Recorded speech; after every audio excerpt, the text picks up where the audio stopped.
Hello, everyone, and welcome to Let's Take a Stab at It. I'm your host, John Hoyer, and with me is... Jason Barch. And John, if I'm not mistaken, we have a special guest that may or may not have been on the show before. Hey, my name's Liam Garrett. He's back. Yeah, thanks. Oh. We're definitely recording this weeks later after our last recording. And we definitely aren't doing it the next night when Donald Trump has just left the hospital. That was weeks ago. That's not tonight. And in fact, here, let me give you a few different takes, John. Okay, take one. Yeah, boy, who would have thought he would have gotten out of the hospital and the steroids would have made him like infinitely strong. And now he's just like tearing it up, pulling buses with like by chains with his teeth. I don't know. You got to give him credit. That's pretty awesome. Okay, take two. Yeah, boy. What can you say? Rest in peace, Mr. President. It's been a wild couple weeks. It's It's going to be one or the other, is what you're saying. There's no in between. I just want to assume you guys, your bases are covered now. So now he's either people pulling think, trucks or he's dead. All right, so let's move on to what we've been watching. Jason, what have you been watching?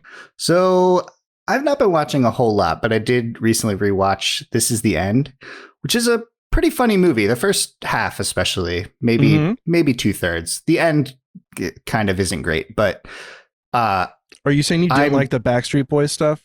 it's fine. But I'm bringing it up because I didn't realize that the scene with Jonah Hill and the demon is actually reference to Rosemary's Baby, which we've done in the past. So he see like even the shots, the close up of the demon's eyes, and he even says whatever she says, like this is no dream, this is real. I don't know. It just cracked me up because it was pretty soon after we did that episode. So I don't know. I like the reference. I haven't seen that in a few years.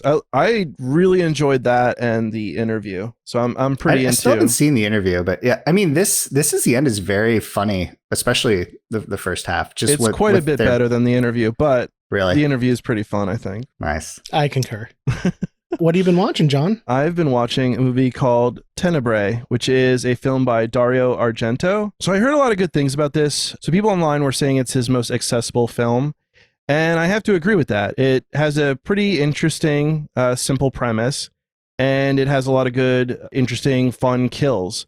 It's about a horror author who is doing a book tour through Italy, and wouldn't you know it, people keep getting killed in the ways that are described in the book. What? Yeah, and then he's trying to, figure out who's doing that, It's probably just a quinky dink. Yeah, very weird. Very weird. It's interesting because it is an actual mystery, and they keep kind of having you think it's one person, then they kind of direct it to somebody else, and you keep guessing until pretty much the very end, and then it kind of goes in a little bit of a weird direction you didn't expect. So it's just one of those movies that's just a lot of fun to watch, and, it's not that deep, but it's enjoyable, has good, kill sequences, a lot of fun. You've been on quite the Argento kick. Is there anything in this film that stands out, kind of like how the death in Suspiria when she falls through the window? Is there anything that crazy, or is it? There's a few sequences like that. I don't want to really disclose. I find it, I wouldn't say it's as good as Suspiria, but I would say it's a very close second.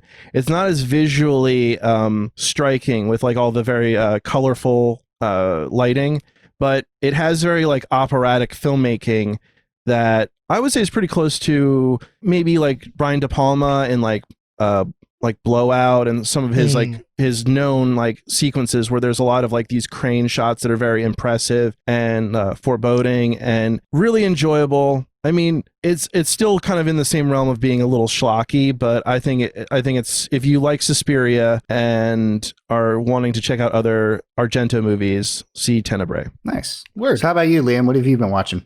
Well, first of all, I just want to say thank you guys again for having me on. I really am flattered you guys had me on for these couple episodes. I love you guys even more. Always a good time, Liam. He's so sweet. Oh, I watched recently. I don't know why it took me so long, but the season 3 of Fargo, which I really enjoy. I don't know why I put it off. Maybe just because Noah Hawley after Legion, which got super overindulgent, and I'm not a big superhero guy. I got a little, and then I heard his movie was crap. the Lucy in the Sky one. I got maybe a little disenchanted with him, but I don't know. I really liked it. I thought it was really good across the board. Ewan McGregor plays 2 parts. I think he does a great job. David Thewlis gives a legendary performance. I mean, I would say maybe, I like it certainly more than even the Billy Bob classic performance from season 1. Do you like the season more than season 1 or the performance? No, probably not. I mean, it's certainly more sophisticated and sure of itself than season 1 maybe was. Like they clearly now have like an idea of the right formula of incorporating classic Coen brother elements into what they do.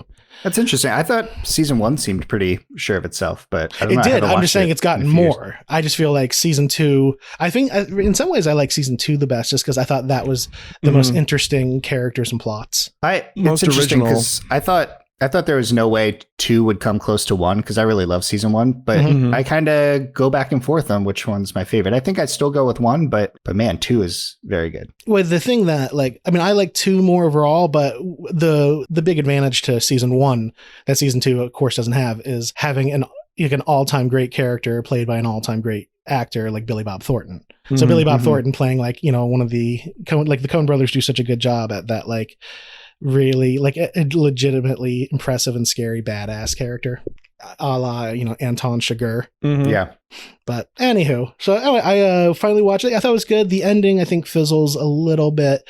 It's I think they try to imply a little more depth than what is actually present. It's a little bit I like that it's sophisticated and understated. I like that because you don't always have a big bloodbath every single time, but here, I think they were playing it subtle in a way. I thought that I'm not exactly sure if they, Noah Hawley especially, really, really had a handle on what themes they were exploring. But, maybe it was just over my head. I don't know. I don't know. I have to check it out. That's the one season I haven't seen yet. And I know the new one just started up. Yeah, I'm going to wait till it's over and binge watch it. All right. So the film we're talking about tonight is called The Invitation. And this is actually the final episode in our mini-series about cults, correct? Yeah, it's a sad time. Bittersweet, yeah. Yeah. So the synopsis of The Invitation is as follows. Will and his girlfriend Kira attend a dinner party thrown by Will's ex-wife Eden and her new husband David. Will and Eden separated years prior due to the tragic death of their son Ty.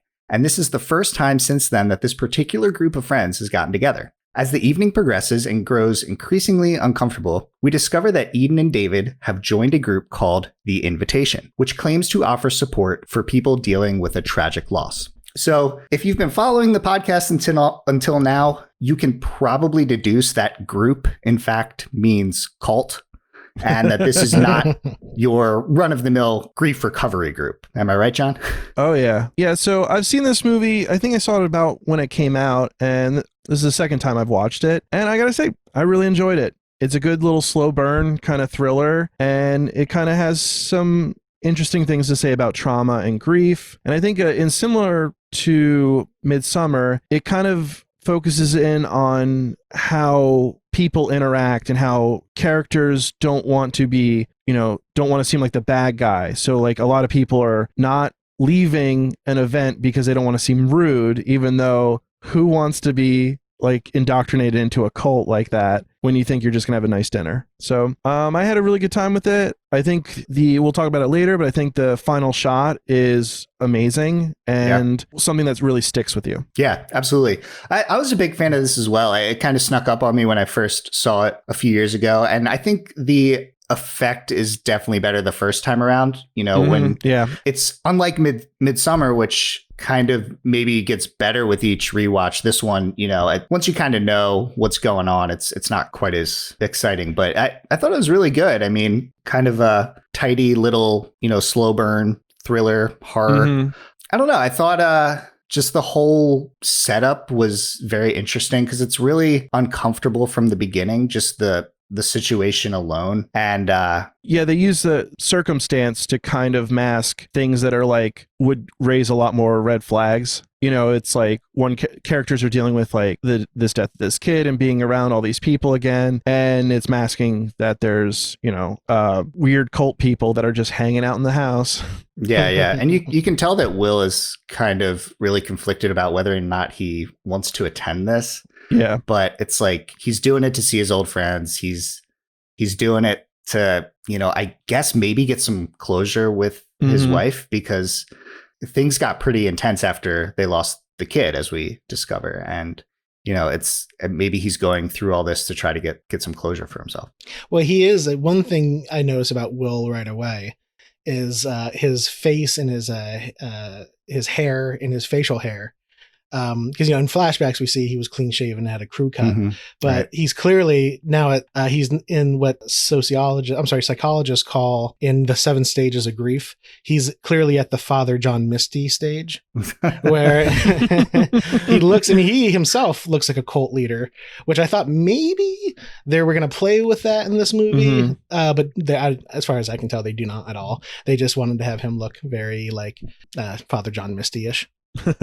And I might call him Father John sometimes, so just his name's Will. I know you can call me Father John anytime. So, as you might have guessed with Liam's initial take, you were not as big of a fan of this film as we were, right? And you had some gripes with it, right? Yeah. I mean, I thought it was well made. I like Karen Kusama.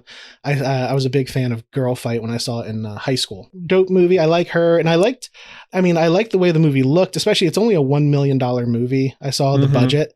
Considering that, it's very polished looking, and there's definitely a case where, I mean, I will complain about as we go forward some of the dialogue and acting, especially by I mean, not everyone agrees with me on this, I know, but I think the main Tom Hardy, the Tom Hardy wannabe Logan Marshall Green, I think he's at least as the later Will, as the haunted Will, I think he's almost movie ruiningly bad and bland, but I do think that this is an example though where the filmmaking does kind of elevate.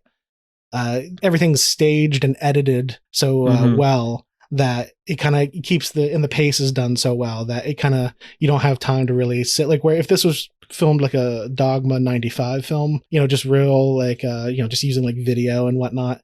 I think some of these faults would have been much more glaring. Yeah. I think that the way they use a location, and that it is only like basically a 1 location film, that it feels diverse enough in the way they film it and stuff. Yeah. You don't feel like you're missing out on like a better movie if it had more money. It's not like it's a giant mansion either. You're right. Yeah. It's just the way they filmed it. And you know, the way, the mise en scène, that I know, a term I know and know very little about, but yeah, by working with that, they definitely made it feel, I never felt bored with the setting at all. Yeah, you're right. That they definitely incorporated the setting very well. And I understand your gripes with the acting and dialogue, but I don't know. I think some of it's kind of justified because of how awkward this interaction is. I mean, it's been a couple years. Things are a little kind of up in the air with where everyone stands, because there was that stage where the friends kind of have to take sides and this and that. And so I think it's kind of justified at the beginning. Everyone's kind of, you know, a little cagey and kind of, it can be awkward. I mean, we've all had awkward interactions at parties. Liam, I'm sure you have. You may have even been the cause of several awkward interactions. Sometimes ones that had to happen shortly after I was asked to leave. Yes. But yeah, I mean, I knew your gripes as I was rewatching it, and yeah, I can see it, but I don't think if I wasn't thinking about it, I don't think it would really. If Liam had not ruined it beforehand, maybe. Yeah, moment ruiner, Liam over here. Kind of. No, I mean, well, you guys, I don't know, like you guys are such film fans. And you guys try to, I think, just in general, you want to like films and your life and enjoy the world and feel joy, and I think that's all a bunch of sellout bullshit. I think, at least, I mean, you know, do that on your off time. Don't let that color your ability to analyze art viciously. Feeling joy is so out. Well, I mean, just compartmentalize. So over. I mean, that's so over. Joy is over. When you punch the clock into movie watching world, It's a job, okay? And you gotta. What? I don't see it as. That's I'm fucking with you. No, but I can see what you mean about the acting from what's his name? Logan Marshall Green, according to your notes. Yeah, Logan. I can see what you mean about him kind of towards the end when he's like more hysterical. Yeah. No, that's actually for me, it's You're okay with that. I think that's fine. To me, it's just him trying to act haunted is so boring, and I don't buy it for a second. Like he's just, especially just, I don't know.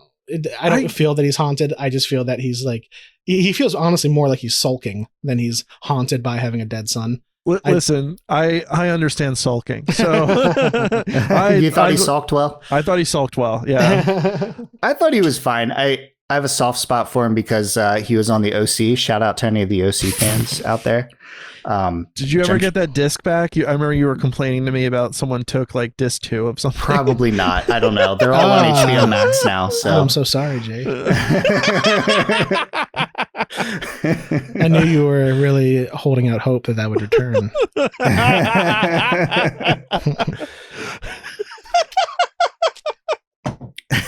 All right. Well, okay, let's move on. So let's get into the plot of this movie. First shot we see Will and Kira, and they're driving to the dinner party, and unfortunately they hit a coyote, as one does. And, not a really good start to, a fun dinner party that you're expecting, maybe, when you have to go and just murder and kill a you coyote. had to put it out of its misery. Can I start complaining already? Oh, I thought you had already started. No, that was more of a... That was your pre-complaining. That was more of an aperitif, and this is like the actual main course now. Sure. And then I actually have already invited John. If you're willing to like risk copyright infringement, you can go ahead for this episode. Just play Darth Vader's theme. Yeah. Whenever I start talking. But,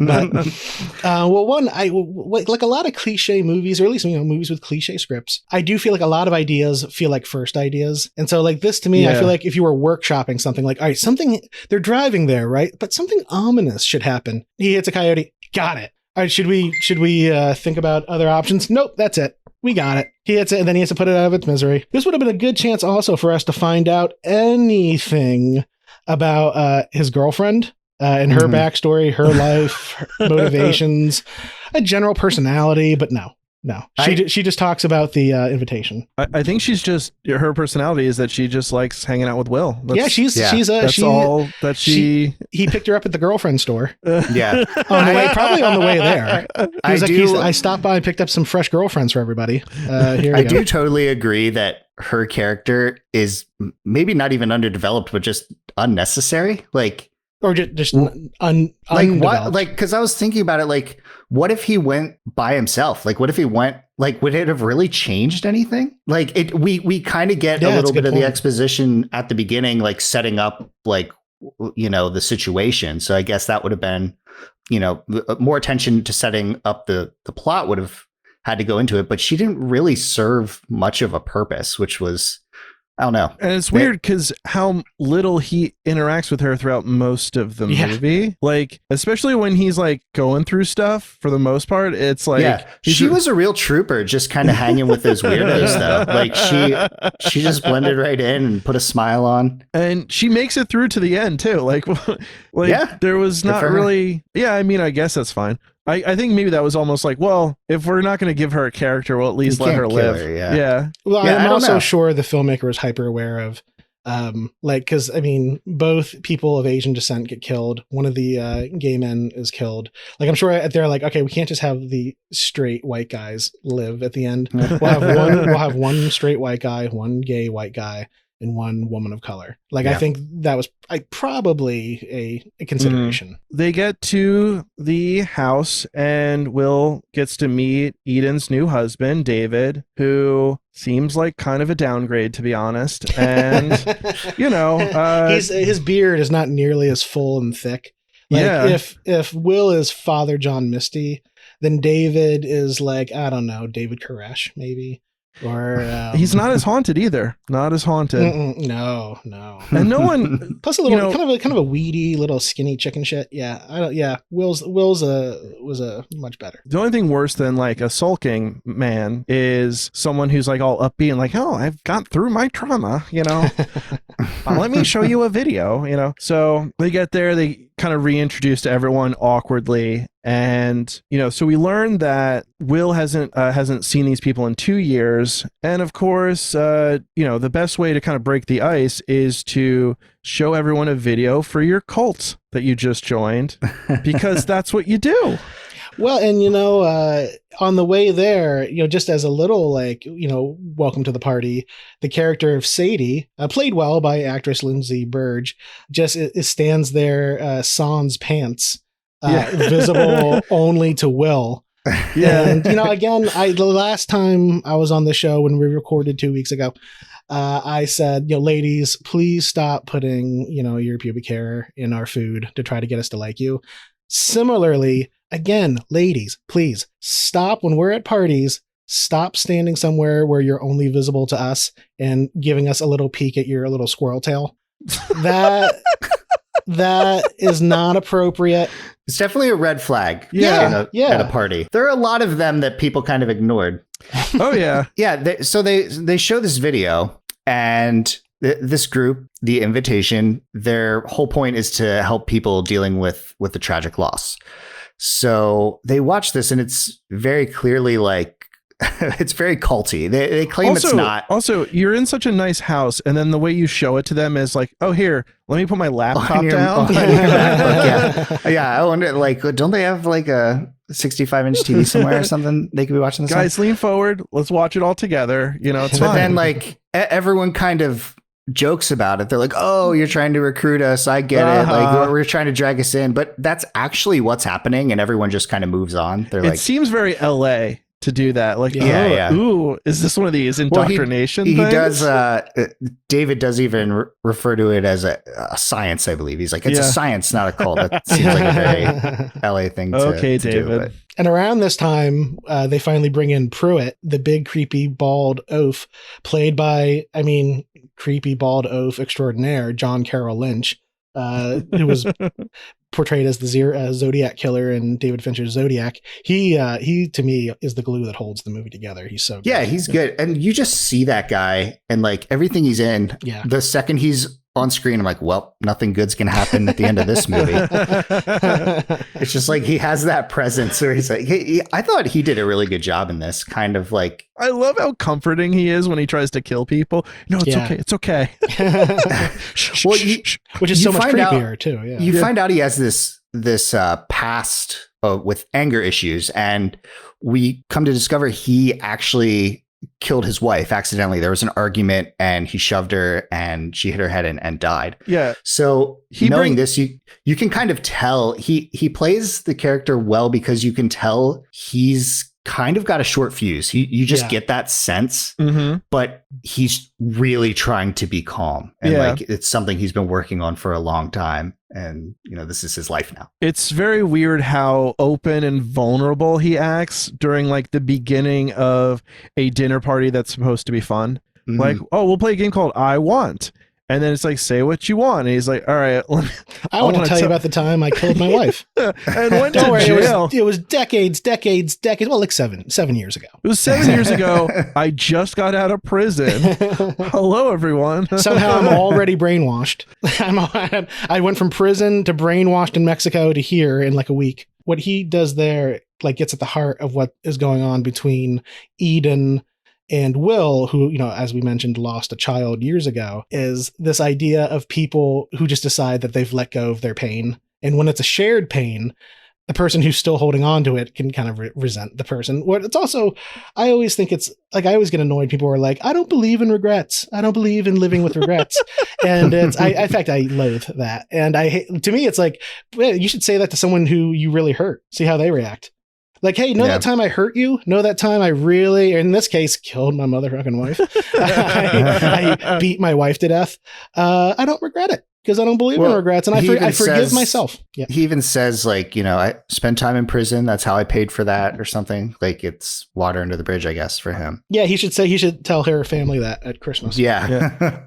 Yeah, like it's weird when people are like not reflective, and also when people have decided to like basically let themselves, like they say forgive themselves, but you could also, I mean, from a different point of view, you could say let themselves off the hook and then portray that as a virtue.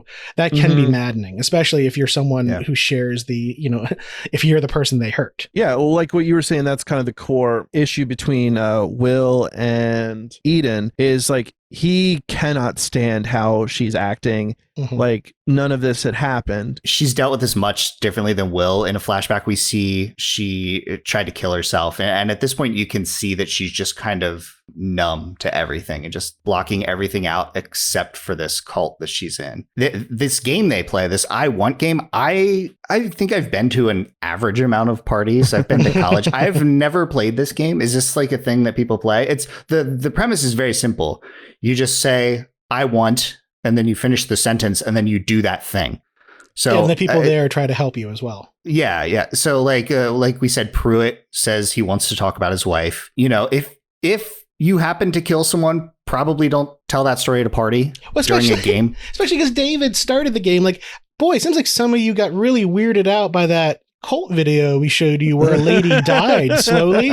Tell you what, let's smooth it over with a game where we tell about all the like murders we've done. Yeah.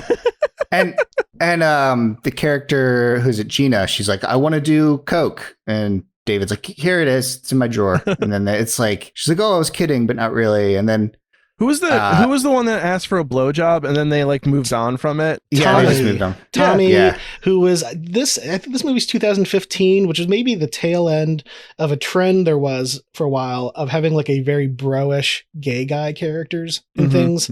Like in I Love You Man and Happy Endings on ABC. Whereas I noticed that he was he had a very kind of frat boy kind of appeal, but he was just making kind of catty gay guy, like traditionally catty cliche gay guy comments, and of course had his boyfriend there. Yeah, no, that's true. That definitely was a character that you saw a lot in the early 2010s, I guess. Or so when Tommy's talking about one blowjob, then Claire is like, all right, time for me to get going. Seems like it's time for me to leave. And then Pruitt is like, oh, are you the Prius I parked you in? Let me move my car. Let me skulk behind you creepily. And then with my lumbering 200-pound feet. Then he moves his car. He's like, oh, hey, wait a minute. And then we don't get to see the rest of it because David's got to talk to Will about something. And there's a great shot there. Yeah. There's a great shot where as Will's watching them through the window, David comes up into the reflection of the window, and his reflection in the window, which must have been pretty hard to light it that way, blocks out Will's ability. He can't then see what's going on with Pruitt and Claire out in the driveway. Yeah, I agree. That was a really cool shot. There was a lot of really cool shots in this. I mean, the one thing I love the most was I've always thought when you want to play paranoia, you should use a deep focus lens. So the viewers are like trying to they're a little obsessed with the details in the background. Whereas this film went with a very shallow focus, but had the exact same effect of increasing the paranoia because it felt like everything just beyond the focal point was being obscured. Yeah. Right. And so like, it was funny. It's like the exact opposite lens decision, I think, kind of created the same sort of paranoid effect. Yeah. And they did play a lot with reflections, mirrors. And I mean, that shot in particular out the window was really cool. And then it's really ominous how Pruitt's kind of like, oh, Claire, one more thing. And then goes around the corner and you can't see what's happening. Have you ever been murdered? Oh, well. Yeah. Well, apparently they shot the scene where he actually does murder her. Oh, really? Yeah. And it got cut for story purposes. That makes sense. He comes back inside and David pulls Will aside, and he's like, why are you so suspicious? Yeah. Why are you so suspicious of a group of people trying to sell you on a cult? Is it because I keep trying to lock you in my barred house? Yeah, there's that whole scene where David locks the deadbolt with the key and then takes the key That's weird. Wait, you really want me to like leave it unlocked? Yeah, and he has some excuse like, oh, there was a really brutal home invasion down the street. You know, it's I don't know. I don't think anybody's invading a home with a party. So it's just really odd, his behavior. And of course, a film like this, we have to establish at the beginning that, oh, I have no cell service here, which a house that nice. You know, you they think have their that own would be tower. you think that would be like a priority. I mean, according to the shot when they pull into the party, they live like right under the Hollywood sign. It looks like, I don't know if there's, really? Yeah, you like see it in the background. It looks like awesome. it's only a few hundred yards away.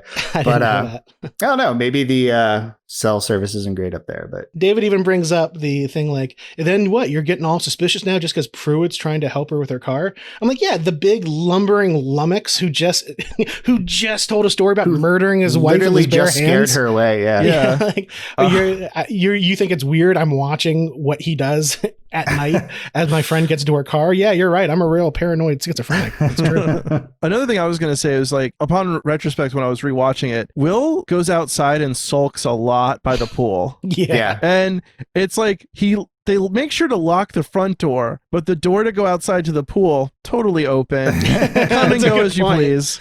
Just, you know, oh, well, that's our sulking area. You stare off at the pool and you think about dead children, and it makes it better for some reason. Yeah, there's a lot of sulking and a lot of, he kind of throughout the film gives himself like a little self-guided snoop around tour of the house. And, you know, you kind of get these flashbacks to their relationship, and they used to be very normal and have like a cute little kid, and, you know, and things went terribly wrong. And the way the kid dies, we actually find out it was a party with, I believe, all the people that are at this particular party. Yeah. And one of the kids, they're playing baseball with a metal bat and I guess accidentally hit him. And like, that's how he died. I mean, which I'm sorry is a little bit hilarious. I'm sorry. It's a little bit, because at first everyone's acting like, oh yeah, your kid died. And we're thinking, oh, like cancer. It's like, you would think it'd be a little bit different. Like, yeah, that time your kid was bludgeoned with an aluminum bat in front of all of us while we were eating hot dogs at a cookout. like it's weird. Like they sort of put it like, oh yeah, you're lost. It's like, yeah, you were part of the event, baby. Well, also, here's the thing. I assumed because he was like moping by the pool all the time, the idea would probably be the kid drowned in the pool. That would have been better. Would have been very easy to convey. Yeah. That, you know, like all the kids are out of the pool. Oh, where's so-and-so? And then you're like ominous music and like, oh, you see something floating. Or whatever. God, that would be so, oh yeah, that would have been so much better. So, and like, it would make more sense why he's always out by the pool. But well, it's just a different location. That's really what it is. They didn't have that many rooms to shoot. But yeah, no, you're right. That's a good point, Liam. How like I don't know if everyone who's at this party is really, I don't know, kind of as somber as they should be. Like with this, because they all witness this. Like I feel like they should be kind of connected on a deeper level. Because they're all, and whose kid was it? Like, yeah, that's what I was gonna say. Whose kid was it? Like, is that the couple that like declined the RSVP? Yeah, for didn't that? get invited. Like, yeah, Will's gonna be there. I mean, I will say you can tell he always acts so weird about the fact that our child killed his with a aluminum bat. He needs to loosen up. It's been 2 years, but. Billy owned his son. It's not a big deal. We're joking, but a character says this later on. Tommy like says what we're saying like later on. You're acting weird and it's freaking everyone out. Fuck you. My son was killed with an aluminum bat. And now my chick is in a cult. Yeah. And their friend killed his wife. I don't know. It's kind of odd, Tommy. Okay. And sorry. this guy Pruitt just keeps staring at me. I don't know what the hell to do. And the Zodiac killer is here and he's horrifying. So it's safe to say a lot of red flags have been ignored up until this point. I've been losing track of how many actually, but there's another red flag in particular. Their friend Choi, who was supposed to be at the party earlier, is now hours late. And one of these times when Will steps outside, he briefly gets service. That might be another reason why they had him go outside, because, you get service for a second. They do mention that at one point. Oh, back of the pool, you get some service. But and then Sadie's there trying to service him. Yeah. Ew. Which is I don't know about the other films, you guys, the cult films you watched, but this is the only one that I know of where they finally bring up like the main like selling point of a cult is, yeah, we all have sex with each other. Like at least she brought that up, because I mean that is like that's kind of the big underlying like sales pitch about cults is like, yeah, you just let it. And she was like, "Oh, Mexico was crazy. We just did whatever we wanted." But cult style. Yeah, no, he goes outside and he gets a message from Choi, and Choi's voicemail says, "I'm just pulling up to the house now. I forgot to bring whatever, chips and dip or dessert or something." And he asks if Will can grab it on his way. And this is like hours ago. So Will's thinking, oh, Choi was here. They did something to Choi. This is crazy. And then this is probably around the time when Liam, you're not digging this character as much. You're not buying his whatever, his paranoia, and so I don't know. He kind of goes in and they're about to eat dinner and he kind of just goes off like, where's Choi? And what happened to him? This is a fucking cult. Yeah, and Choi with the worst timing or the possible best. For the best Will. Timing.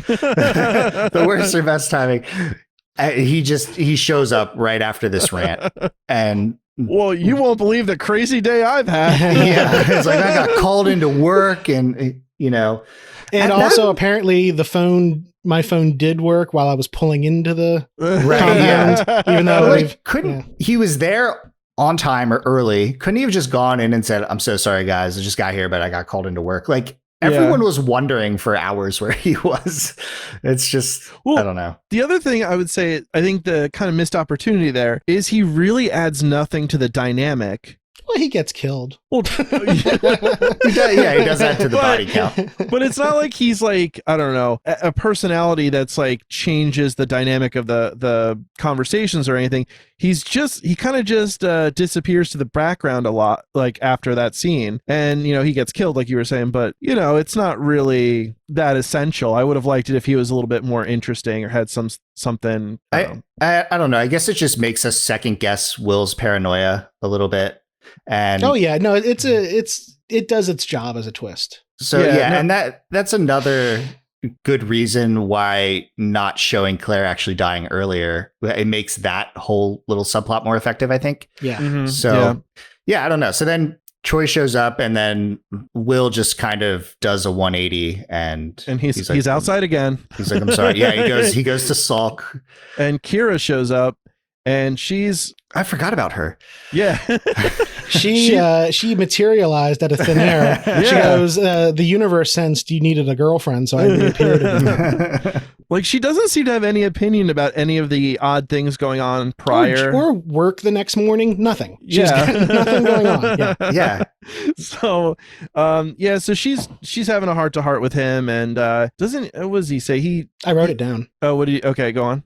So like she tells him like moving forward is not a betrayal, Will, which is good. And that is like one of the better aspects of the film is the sense of like his anger at Eden is this like betrayal of like she's kind of abandoned him in his despair, in their shared despair with this kind of like and he, especially it's one thing if she were actually enlightened, but it seems like bullshit, and so it's a lie to him and to me. But to most people, where it ends, for sure. Where the scene with Kira, then the consummate girlfriend, ends with, and I like this. It's one of the few like really unearned like emotional reactions in the movie is where he says, he's like resisting her help. She's like, "Oh, we'll be there. We'll do it together." And he goes, "I love you, Kira, but I don't think you can help me." Which, by the way, I think in any real moment, I think anyone would be like, "Well, you're talking about your dead kid, so I understand you're going to say some emotional shit." Instead, she gets like pissed off. She's like, "Whoa. You don't think I can help you overcome instantly the death of your child, girlfriend, who seems relatively new?" So she gets up and he goes, "Oh, I'm sorry." And she goes, "Yeah, you are." I was like, "Yeah, get his ass, Kira." He didn't immediately feel better about his dead son after one impromptu talk by the pool. Well, he's a dick. Well, so that scene, I think instead of her like having that like ending, as soon as like he says like, "You can't help me," whatever, that's like the perfect way to just cut it there so we don't see what happens next, and we're like, okay, it resolved itself, I guess, like just typical movie, how like conversations end in a movie. And I think that would have worked way better instead of having that like continuation. Totally. There's even a thing at the beginning where she goes, when they're first walking up to the house, Will and Kira says, "Oh, nice house." And all he had to say was, yeah, Eden's family always had money. In fact, actually, I wrote this down in my notes. Okay, read it. He wrote, a lot of money in Eden's family, which is all you need. But then he adds, wasn't ever mine. I'm like, yeah, well, that's the implication, isn't it? All you need to say was... That's subtext true. as text. Yeah. Because he's kind of, what's he saying? He never like felt at home there. Because in the flashbacks, it looks like they were really happy there. Yeah, just wait. Yeah, there's no theme of him feeling like an outsider in his own home. Right. Picked up in the rest of the movie. It was just like, it was just the writers, again, I think, just cliche, like, what does someone who's upset say? They say something like this because they're emo and they're mad. And then even when his first, when he first sees his child for he has because throughout, one of the techniques they use here is he has these little mini flashbacks to the kids. And the very first one is like the son playing on the coffee table. And again, it's like the first idea that comes to mind. It's like the writers were like, all right, and what's Will? He calls him to dinner. Come to dinner, kid. Ty. Yeah, come to dinner, Ty. And this, to me, it's like yet another, literally the first thing they thought of. I did kind of like the way they integrated some of the flashbacks and stuff when he's walking around. Yeah, absolutely. And it was a nice way to kind of break up what could have become really monotonous with using this small space. Because I know we all have experience where we're really limited with the space where we're shooting. And it can be hard to make that look different and not feel like you're just going through room to room. Here we go. We're just making rounds around the room. And obviously we've never had a place quite this cool to shoot. But I don't know. They made good use of it. And they did. It doesn't look like a $1 million movie for sure. Yeah. Yeah. And I don't know. I personally, it would have been cool to see a few more kind of camera tricks or cinematography tricks. I don't know, maybe going from one room to the other or just some different perspectives. But overall, I thought what they did worked. A good instinct I thought they had, and I wish the movie had more stuff like this, was the one time he walks Will when he's doing one of his snoop around tours. He sees that Sadie, the sexualized nymph character, is just entertaining herself in the bathroom mirror by making funny faces. And some real oddball moments like that. I felt the movie could have used a couple more of those, but it was a good one. It was a good instinct, I think, to do that. It could have used them, but they would have all been ignored by all of the party guests because they just let it. I mean, his first experience with her, she comes to the doorway without pants, and right. I mean, if you're letting that slide, you're letting anything else that she does slide. And didn't she made out with Gina, right? She gave her a big that was part of the I Want game. Two of the I Wants were just characters making out with each other, which I don't know if we needed two of that, but no. That's probably why Pruitt was like, okay, let's calm it down here. Here's how I killed my wife. I really want to tell you how I backhanded her into the cabinet and she died. It's a party, guys. I know how to party. It seems like he'd be a real buzzkill in Mexico. Everyone's like, "Yo, let's go do that orgy." It's like, have I told you about my wife? It was Pruitt in the orgies. Jeez, I think so. Probably was. He got there somehow. I don't know. Would have been funny. Sadie's like, "Yo, Pruitt, real fuck machine." Right before they go at it, she's like, "Tell me the wife story again." Yeah. Let's get to this ending here. All right. So after Will finds out Choi's alive, and he's like, I think he's in the kid's room, right? He's in his son's room, but he sees David come outside and light a red lantern for some reason, and quite furtively and suspiciously. Yeah, looking all creepy, like he's up to no good. He's practically going on tiptoes. And so Will decides, you know what? Maybe I should start looking around, and he finds an oddly placed laptop with a video already open from Dr. Joseph, who we saw earlier. And he's like, execute order 66, Yeah. With extreme prejudice. Yeah. And he's like telling people, all right, today's the day, we're going to do it. And I don't know if I would jump from conclusions from watching that video to like everyone handing out wine again after they've handed out wine a bunch throughout the movie and being like, clearly this is spiked. This is the time that it's spiked. Right. Well, I think they're trying to get him like used to the wine, right? I guess they're trying to make it seem like it's not weird because they at the beginning they talk about, oh, it's $1 million a bottle, like it's so rare, and then they're sharing it the whole night. So because as we see, like whatever they spike it with works pretty instantly. Yeah. So for the theatrics of it, it's not like a slow release poison. That actually might be the best section of the movie, though. That little turn they have there. Do you guys know what I'm talking about? Which part? Where he slams. Gina takes her drink a little bit before the toast. Because she's a wild girl who likes to do cocaine and smooch on the ladies. And so she takes her drink a little bit early. And, but then Will smashes him down. But then that's when it becomes clear because then Sadie's like, you ruined it. And she attacks him. And what's good is, even though there's no real art or poetry, like there's no real meaning to this, there was just kind of a weird connection where when he throws her off him, she hits her head and like goes down unconscious, much like the story we heard about Pruitt's wife. And then it's which even though it doesn't make sense, it does enough to make us think, to throw us as a misdirection, because we're like, oh my God, is that like what they're going for here? Like he's become Pruitt or whatever. And then they have a great moment where they say she's not breathing, and the guy who's helping her is like, no, she's breathing. And then someone says, not Sadie, Gina. Cut to Gina having like, foam classic poison foam bubbles coming out of her mouth. Yeah. That was a really good misdirect.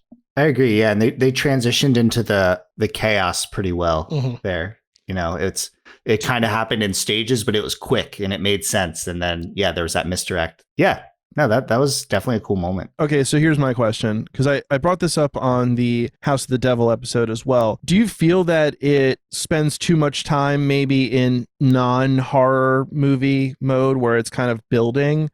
Or, do you think maybe the first time I watched it, no. This time, it felt like it dragged. And I think it goes back to this kind of maybe being a one-time film, that not having a lot of rewatchability. I would say, though, if the dialogue and characters were good, you wouldn't mind rewatching the drama parts again. But it's when you rewatch them and you're like, oh, the fat guy just makes a bunch of completely asinine, like, wisecracks that are, I guess, meant to, like, impart that he's, like, jovial and this is a jocular meeting among friends, blah, blah, blah. But the comments themselves are not actually in any way funny. Like, I don't know, like, I think if the rest of it had actually been good as a drama, it would have, held up, I think, better with rewatch. Well, I don't know if you don't look at it as a drama, more as like kind of a slow burn thriller. I know the first time I watched it, I was kind of, you're seeing it from Will's perspective, like we say, and we kind of are skeptical as he gets skeptical. And it's, especially when you find out that he was wrong about Choi, it kind of causes you to second guess. And so I think that those little moments, those just kind of eerie moments, like what's going on, like Pruitt going out to the car, Choi not being around. I think that definitely worked, especially with the first viewing. Sadie showing off her little muff. Flashing him a little muff at the beginning. Yeah, you can ignore that. Yeah. Okay. We've already talked about it like 3 times. If you want to keep bringing it up, we can keep bringing it up. Because I like that he instantly got over it. He's like, and she wanted me to see it. Okay. There were a lot of weird things that were ignored for sure. But I don't know. Rewatching it at the end felt shorter than I remembered, and it felt like it took longer to get to it than I remembered. So I think you might have an argument. I kind of wished it was a little bit, maybe it was just me, maybe a little bit crazier, a little more chaotic in the ending, like it kind of going a little bit bigger or something. I don't know, because it kind of felt to me, it's like, because I was writing out these notes and it's a lot of like, initially like 3 people get killed, and then it's like everyone's kind of in different rooms looking for Will and Kira, and it's like come out wherever you are, and then like they have an interaction. I think they kill Pruitt attacks them, he gets killed, and then I would have liked it if it would have escalated a little bit more or something. They definitely did the cliche movie thing of like a classic movie cliche is like, in a filmed chase sequence, like especially on foot, is between every shot, the distance between the two, like chaser and the chasee is different. Mm-hmm. Like it's not consistent. Then they turn a corner and somehow the chaser's like 30 seconds behind. In this one, I thought they did the classic. So they have like a big, like they catch, at first I thought it started out pretty awesome. Like the chaos that you guys were mentioning. Yeah. And then when they ran into the, Kira and Will run into like the back room. There's a great shot where they pan back and Sadie's already like running at them, bloody and screaming. Mm-hmm. That's awesome. And I forget how he dispatches her, but she goes and slowly dies somewhere, I guess. Well, so there's a big lull there, but then they do the part you just mentioned about killing Pruitt. So supposedly all the three, Pruitt, David, and Eden, are supposedly all in this relatively small, like nice, like big, but still not a huge mansion, like a small house all together. And so when they fight Pruitt, again, John Carroll Lynch is a big lummox of a man. He's this giant, like 6'3", 250 kind of guy. They have a big tussle where they're rolling all around.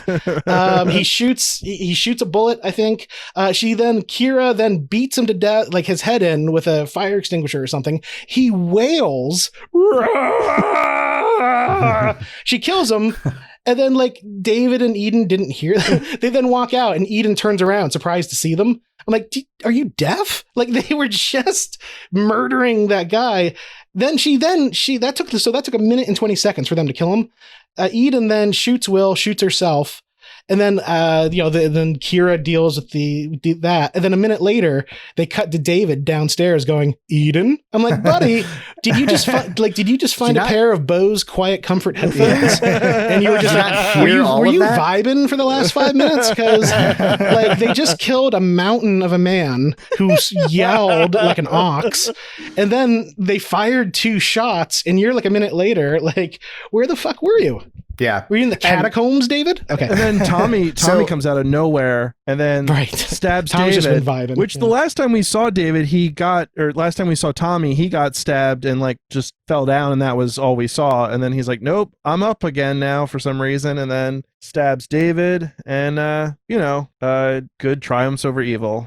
Yeah. So we should mention when Eden shoots Will, it's in the shoulder. So yeah, if you get shot in the shoulder in a movie, you live. That's a movie. That's a movie rule. And then if you shoot yourself in the stomach, you always die, but not before when the screenwriter wants you to die. Yeah. Yeah. You get to you hang out for a while and then eventually get to say some like real profound shit. Right. Yeah. Interesting of her to shoot herself in the stomach. I don't. Do you think they were trying to like imply she was shooting herself in the womb to connote the trauma of losing a child? Because I really hope. I really hope. Wait, that's where babies come from? Oh, John. Oh boy, I didn't want to do this on air. We don't have time for this. We've been waiting the whole time. You almost got done with the Cult series.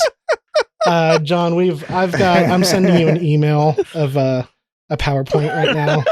And that's our time. I'm going to walk you through it when we're off air.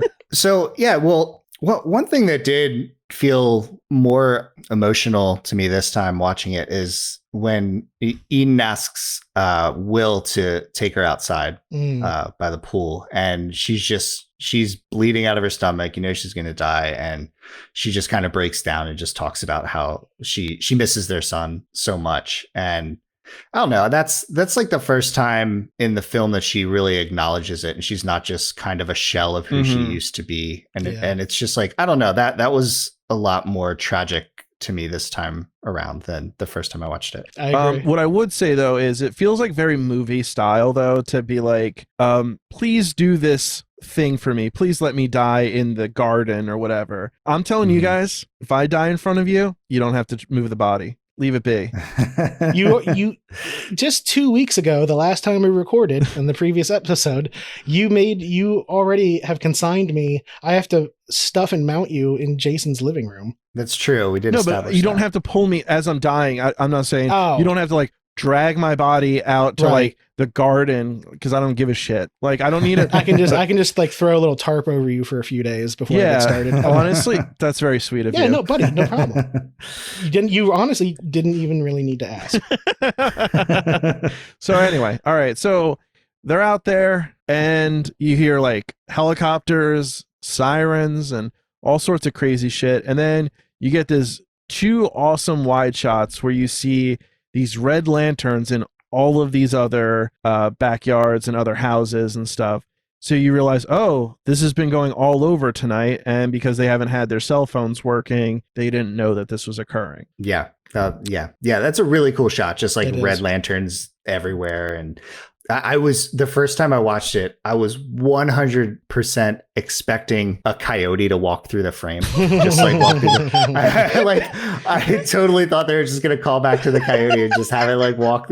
It gets its family maybe gets revenge. Maybe like a translucent white ghost coyote who sort of just like flies across like a shooting star and gives a little wink. Like his soul can finally go to heaven. I'm glad they didn't do that. Yeah, no. I honestly, you wanted more from the coyote. You wanted more. That would have a better movie would have been that. Turns out there was never a cult, but the ending is they get terrorized by a now brain damaged coyote that has like berserker brain damage strength. Like they get through everybody, and then there's just a coyote outside that they have to defeat.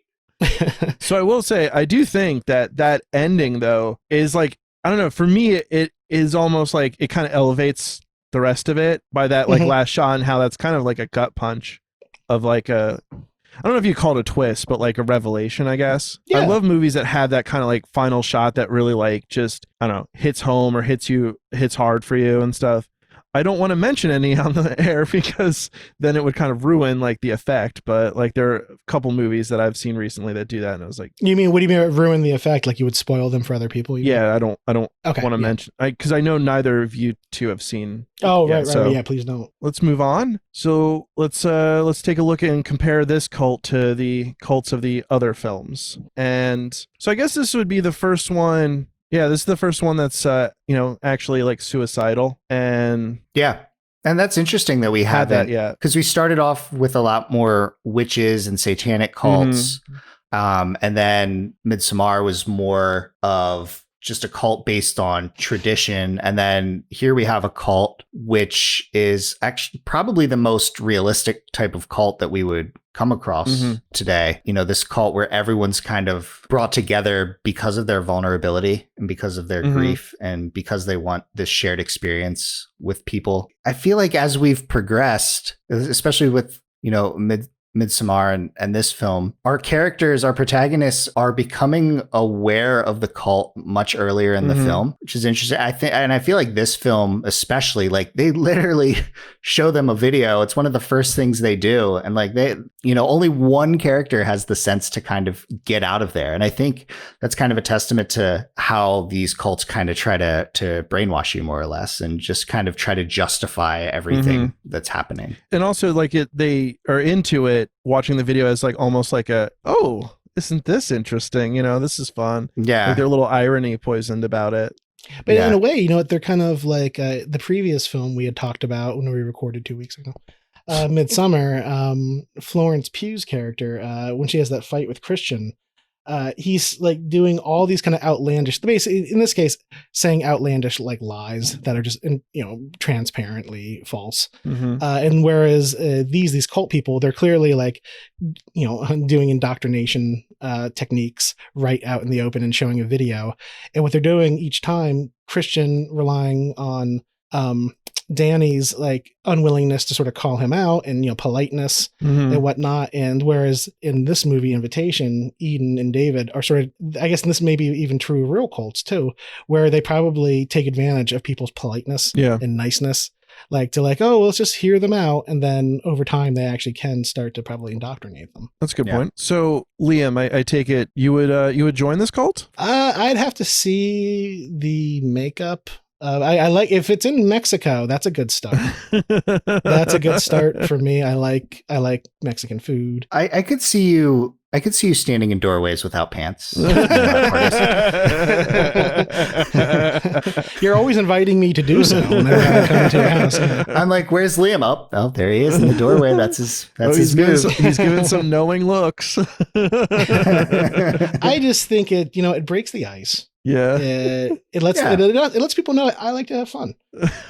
This cult, you know what? Yeah. I'd give it a go. Oh, wow, interesting. I'd give it a go, and you'd be in LA, yeah, right? In Mexico, I'd be going between LA and Mexico. That'd be cool. Yeah, I dig both of those spots. So yeah, I would give it a go. Nice. I would be in it for the sex.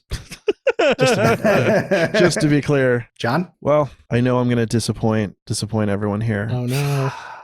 You've been on a cold streak, man. Okay, so I was hoping like we would kind of end this series on a high note with some absurd ideas for me, but here's the thing. I'm kind of an arrogant, narcissistic person. Yeah, and that's your thing. the idea of dying collectively, I want to be mourned individually.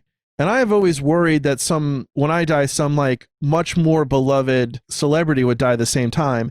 And then everyone's going to be like talking about like, oh, geez, how do we go on when Martin Scorsese died? And no one's talking about me. That's tragic. Okay. So you could be the guy who killed Martin Scorsese. Murder, suicide. Yeah, because you want to die like a dynamite vest. And you give him, and you have always wanted to hug him. Listen, I'm such a huge fan of him. I don't even like where this is going. It's not nice. This would be better, like maybe Inarritu. This would be a better move. So, John, you're out because you don't want your death to be overshadowed by other deaths. No, yeah. So, I mean, you look at like Jonestown. Can you name anyone other than Jim Jones that died? No, that's a good point. See? Bunch of nobodies. So, that'd be cool. Or at least they killed you in such a notable way. You became the basis for their Wicker Man celebrations every year. See, you're getting it, Liam. The thicker man.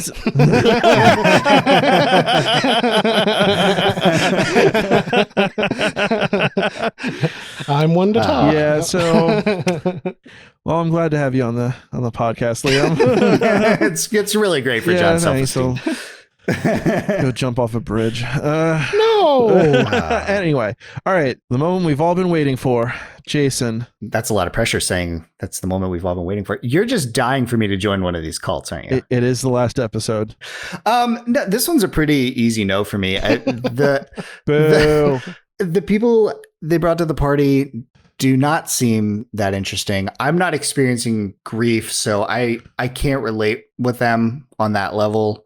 You don't think like if you worked as like the AV guy, it would be an easy gig? Like the AV guy? Yeah, like you record. I guess they were like I'm the guy that shot the videos that they showed or something. I'm the videographer. Yeah, you don't have to do much of like editing. They're like, oh, well, just like in real time, you watch this person die, and you're like, all right. What are my perks though? The only perk of this is that everyone is sharing in a collective death and a collective purging of their. But grief you're staying though, earthly form, because you have to help make the videos with the. I don't know, the other guy. So I'm staying. Yeah. And plus, if you're actually at the commune in Mexico, you'd be free from the burden of ever having to do your least favorite thing, which is watch movies. So that's there would be no pressure. Yeah, you would have. That's true. You'd be hiding from me. I'd have to kind of see what the rate would be for that, but before I would say. Can I ask? Does the assurance from Crazy, the Sadie character in this movie, that we just do whatever we want, so just orgies and sex and stuff, does that factor into your calculation at all? That I'm gonna take video of that, or no? what? I imagine you get to participate as well. I imagine like when you do a wedding, they give you a meal. Like there's a videographer meal. I imagine when you videotape an orgy, you get to have like a 20-minute free for all or something. That's quite the stretch, man. That Oh, really? I'm not taking this conversation as seriously as it was intended to be taken. I'm sorry. Okay, well, I guess you don't factor it in. That's the answer. No, I'm still out. I know. What do you want me to say? Oh yeah, heck yeah! I forgot about the orgies. It would be nice. Like, let's get down. I've been wanting. You just want some company. I want to bro out with you someday. You do know I'm a married man who has. Well, yeah. This is pretend time though. This is pretend. She'd be cool.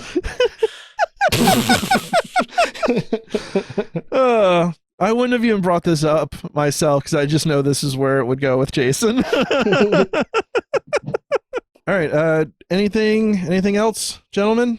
No, I think we covered a lot. I think we kind of dove deeper into this one than I expected us to. And I don't know. It was fun. I don't know. I enjoyed this whole series. I think it was a really cool subgenre to explore. I had a lot of fun with it. I've always kind of enjoyed movies that deal with cults. And I feel like, I hope the audience who's listening feels like they've learned a little bit of something from this. And I feel like I've learned a lot from, just kind of all the movies we've watched in a row. But also I'm glad to be done and not watching a movie where it's 50-50 if everyone gets naked in the end. So, so I think that's cool. Liam, I'm glad that we got you on the show again, and I'm flattered. Yes, I mean, you guys are really killing it. Thank you. Are doing a great job. I mean, the technical aspect, and you guys, your rapport, and your attention to detail. I'm really impressed. I love what you guys. Thank you, and I think you really brought a lot to the show, and thank you. I can hopefully some of it will make it to air. No, you definitely added a very analytical element to it with your, you kind of can dive a little deeper than we do is, a lot more like literary aspects of things. You guys don't have the brain power to keep coming back to Sadie's Bush. you needed a real big brain. All right, we're cutting them off now. And so next week we will be doing our Halloween special, and then we will be going on a hiatus for a little bit. I mean, if you follow us on Facebook, Twitter, Instagram, any of those things, you'll see we'll probably be telling you what the next series is and what we're planning to do next, but we'll take a hiatus for a little bit. And are you guys going to the same rehab center or different rehab centers? We spent all of our podcast money on drugs. Yeah. Midsummer drugs. I know. I'm the one who's picking up the rehab bills. All right. Well, anyway, everyone, thank you all for listening. Please remember to rate, review, and subscribe, and stab you later.